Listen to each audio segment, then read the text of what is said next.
These were the terms of the Versailles Treaty. Were Germany to refuse them, the defenseless nation was threatened with invasion and occupation. In the words of the German government, they had no choice but to sign their own death sentence. If you want to destroy a nation, you blame it for something. It's that simple. This guy must be killed. Why? Well, I've got to tell you this later, why the reason. We've got to go out and kill him now. In the period between 1919 and 1921, Germany proceeded in forced march to fulfill the payments. The German government printed paper Reichsmarks to buy up the greater part of produced goods, in order to hand them over for reparations. Thus, since most of the production went toward payment rather than the development of the nation, nothing remained as a foundation to give value to the currency.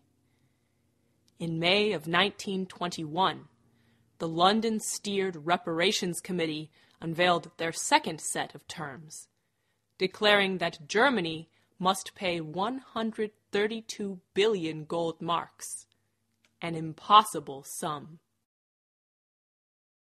In October, after the failed attempt of German Foreign Minister Walter Rathenau to rework debt agreements with France, the Allies increased the pressure to pay the debt. In order to offset the loss of physical capital, the government was forced to incur more debt than the original reparations. By the end of the year, the built-up pressure of the debt and the consequent money printing became apparent, as 262 marks were needed to buy a single US dollar. In response to mounting economic pressure applied at the League of Nations gathering in Genoa, Italy, Foreign Minister Rathenau met with Russian representatives in nearby Rapallo, where a treaty was signed which would relieve Germany of the portion of its reparation payments due to Russia and improve relations between the two countries. This positive turn offered an escape from the ever-tightening British noose. However, such a promising agreement was not tolerated. 2 weeks after the signing of the Rapallo Treaty, Rathenau was assassinated. Within 4 weeks of the Rathenau murder, the mark dropped from 345 to the dollar to 1,254. By the autumn of 1922, the ability to pay the financial debt was dwindling. In the face of collapsing wages and the continued need to service the debt, the government was forced to rely on unrestrained money printing, and the mark continued its fall. This dramatic increase in monetary aggregate required bills with higher face values than ever before. In January 1923, despite breakthroughs by Germany in diplomatic initiatives towards reworking the debt agreements, the Ruhr region, which produced 3/4 of Germany's coal, iron, and steel, was invaded by Allied troops. Refusing to yield to military occupation, the German government encouraged the entire working population of the Ruhr to go on strike. Production was completely shut down. The loss of this strategic area was beyond devastating and had 3 related consequences. First, the severing of the Ruhr from the remainder of the German economy was a conclusive stripping of the income stream that had been used to feed the financial debt.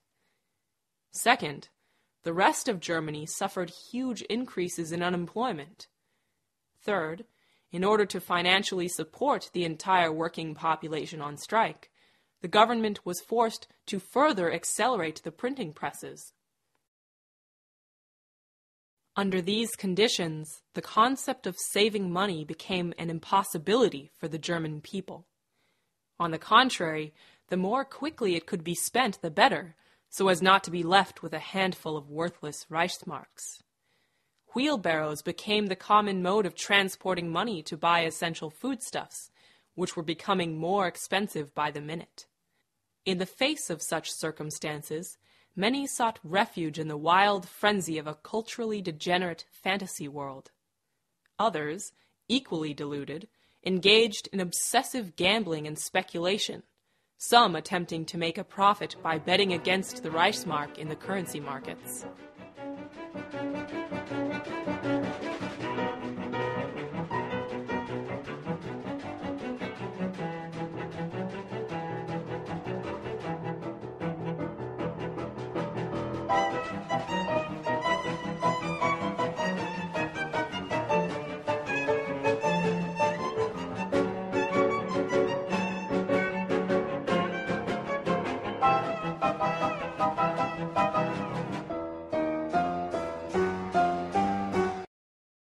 In the spring of 1923, inflation was in full bloom.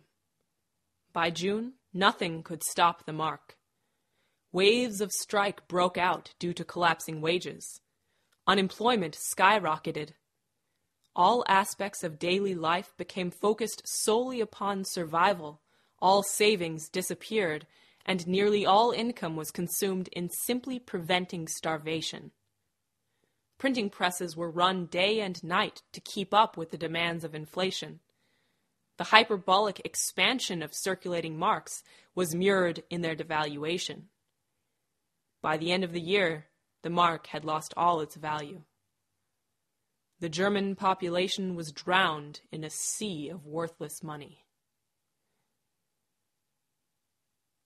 The magnitude and rapidity of this blowout of the German economy necessitated the invention of a new term, hyperinflation. With a disintegrated monetary system, Germany had nowhere to turn save a political solution. Yet the question of whether this solution would preserve Germany as a nation-state or whether it would become a mere geopolitical tool was left entirely up to the British Empire to answer. The so-called solution to the Weimar madness was to bring in Hjalmar Horace Greeley Schacht, German by birth, but not by breed.